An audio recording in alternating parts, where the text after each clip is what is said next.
Kita ini hari ini lagi ngecamp di Sekipan ya. Di sini itu di Sekipan itu di Tawangmangu. Tawangmangu ke arah atas kurang lebih 500 meter, nanti masuk kanan jalan ada camp Sekipan seperti ini teman-teman.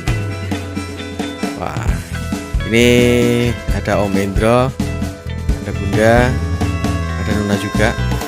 Jadi di sini itu banyak orang yang ngecamp ya. Jadi ngecampnya itu mobil bisa masuk ke samping tenda, jadi aman untuk anak-anak. Jadi kalau ada butuh repot apa-apa, kita bisa langsung di dekat mobil ya. Nah itu coba lihat di sana banyak ya, banyak tenda yang berdiri.